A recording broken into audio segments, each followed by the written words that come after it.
Silakan klik tombol subscribe dan aktifkan notifikasi pada tombol lonceng supaya tidak tertinggal video seputar misteri dan pembahasan menarik lainnya, dan klik tombol like juga jika sahabat menyukai video ini. Fermentasi di sini yang mau kita jelaskan bukannya kita membuat alatnya ya. Yang pertama saya jelaskan itu dulu.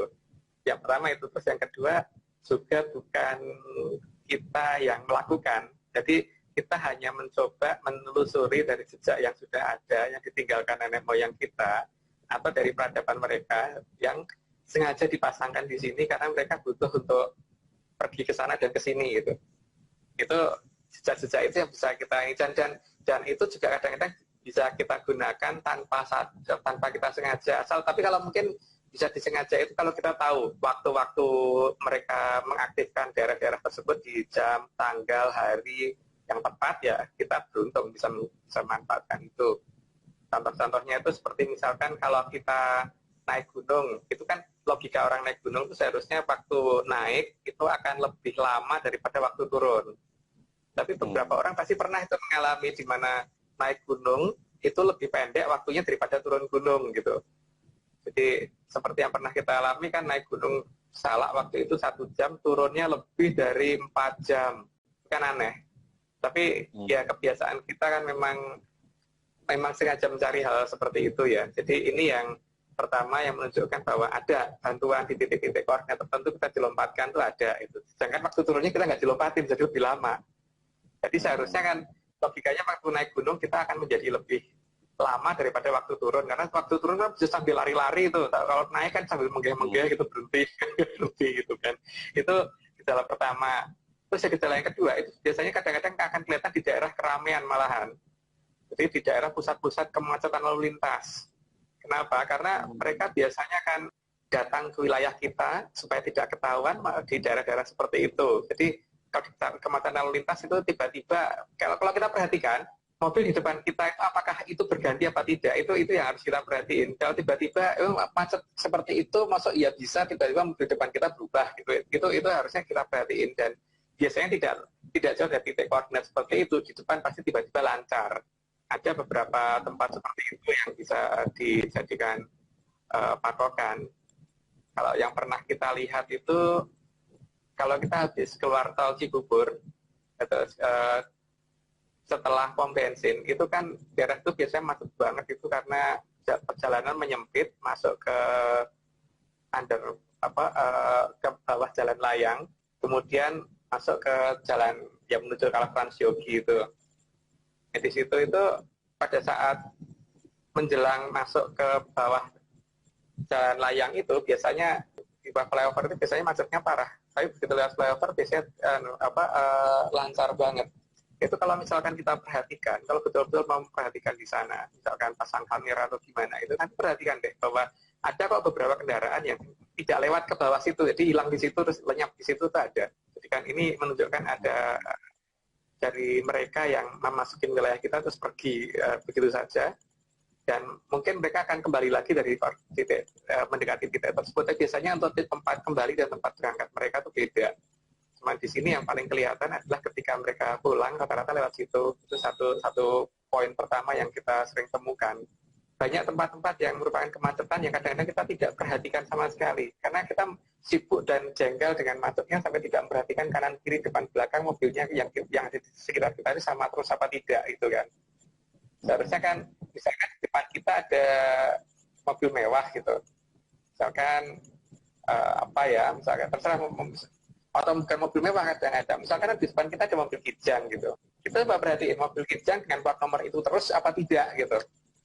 Yang tidak mungkin kalau logikanya dia nggak menyalip gitu. Kalau itu bisa menyalip secara tiba-tiba, ya nggak wajar. Kalau tiba-tiba dia ada satu mobil di depannya lagi gitu, jelas ada yang mindahin gitu, hal-hal seperti itu.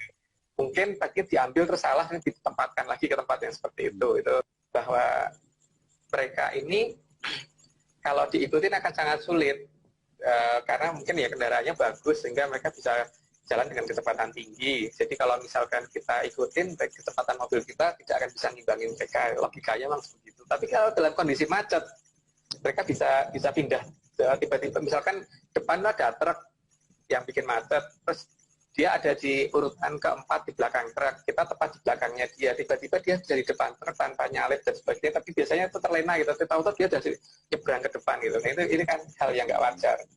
Memang hal-hal seperti ini yang mungkin tidak dipahami ya, dan tapi kalau kita bisa memanfaatkan karena kita ngerti posisi waktu dan sebagainya, kita akan cepat ketarik. Tapi kalau mereka ngerti bahwa ini bukan bagian dari mereka, dikembalikan lagi, Pak. Tapi dalam urutan kendaraan yang pasti akan berbeda. Yang tadinya misalkan depan kita, misalkan tadinya ada mobil kijang, tiba-tiba depan kita truk gitu kan. Karena kita diacak, karena yang kembalikan lupa urutan kita ada di mobil yang keberapa. Gitu. Penting asal balikin aja gitu. Sepertinya mereka juga ngikutin tanda-tanda zaman ya Pak. Jadi sesuai dengan beberapa surat kuno bahwa nantinya akan kembali menjadi zaman keemasan, itu kan artinya pada saat mereka kembali lagi membantu kita lagi kan. Saat ini kan problemnya satu kan, kita tidak menganggap mereka, menganggap mereka tidak ada, dan kita ya asumsinya pokoknya mereka itu hantu gitu kan. Sekarang itu bagaimana kita merubah paradigma dulu bahwa mereka ini bukan gitu. Mereka bukan hantu. Memang teknologi mereka tinggi sehingga mereka tidak bisa kita lihat dengan gampang gitu. Mereka tidak bisa kita lacak dengan mudah memang, karena mereka juga ada pembatasan untuk supaya tidak kita ketahui. Entah apa alasannya saya tidak begitu mengerti, karena itu alasan mereka, bukan alasan saya. Tapi bahwa mereka itu ada, itu jelas bisa diamati dari sekeliling kita gitu. Itu kan hal yang gampang kita perhatiin asal kita cermat ya Pak. Dan kita benar-benar bisa mengawasi kondisi seperti itu gitu. Tapi di hal yang lain kan kita juga bisa melihat bahwa ada beberapa orang yang mendaki gunung, misalkan gunung yang sudah ketahuan sama kita, salah satunya kan Gunung Kendali Sodo sama Gunung Sewakul. Karena Gunung Kendali Sodo sama Gunung Sewakul itu ada di sebelah timur Ungaran dengan jarak kaki ke kaki itu sekitar 12 km. Itu kalau saya tidak salah sekitar 12 km ya. Kaki ke kaki ya. Dan itu sudah menjadi rahasia umum ya, kalau di daerah di sini sudah menjadi rahasia umum kalau ada pendaki gunung naik Gunung Sewakul dan hilang, maka dia akan ketemu di Gunung Kendali Sodo.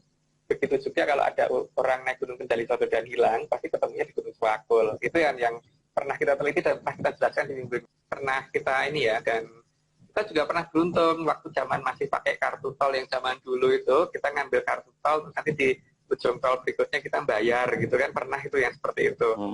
Ya tapi ya itulah, kadang-kadang ada aja loh kondisi yang membuat kita lupa gitu. Pada saat masuk tol Jagorawi ngobrol, tahu-tahu kita udah keluar tol, dari kartunya masih ke bawah. Itu tuh juga bisa terjadi ya. Ya seperti itu, dan saya pikir hal seperti itu tidak cuma saya yang mengalami. Jadi masuk pintu tolnya iya, tapi keluarnya nggak tahu kapan kalau sudah keluar pintu tol gitu, dan tidak nabrak pintu tol dan tidak dikejar polisi, berarti kan memang tidak melanggar aturan di situ. Kejadian-kejadian yang mungkin bisa Nah, ada pun beberapa model teleportasi itu juga kadang-kadang juga kalau kita melihat dari seperti lagu kebangsaan kita gitu, itu juga kadang-kadang ada hal yang cukup aneh kan di situ.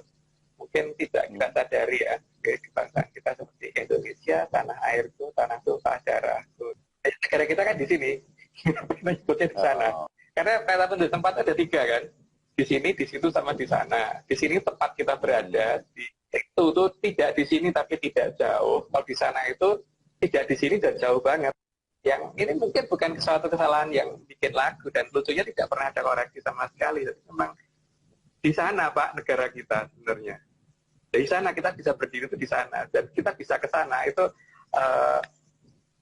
pasti butuh suatu sarana supaya kita bisa di sana. Dan untuk mencapai ke sana itu tidak mungkin gampang nih yang jelas. Karena kan ada pernyataan seperti itu. Lagu tersebut ada di zaman dulu dan juga sekarang itu tetap dipertahankan kata di sana kan. Ada beberapa lagu yang menyatakan seperti ada lagu yang itu kan di sana tempat lahir kita gitu. Itu kan hal-hal yang menunjukkan ada loh suatu sarana untuk mencapai ke sana gitu. Disindir dengan halus di bahasa kita sendiri gitu kan. Apapun itu yang terjadi, seperti Soekarno, mantan Presiden Soekarno bukan orang yang yang sangat jeli dalam masalah bahasa. Harusnya beliau koreksi kan. Itu untuk lagu Indonesia Raya loh Pak, untuk lagu kebangsaan kita. Itu sudah jelas bahwa ada sarana yang disiapkan mereka untuk bisa mencapai di sana, itu ada. Dan disindirkan justru di malah lagu kebanggaan kita sendiri gitu. lagu kebangsaan kita, dan paling tidak ada 2 lagu kebangsaan yang menyatakan di sana gitu.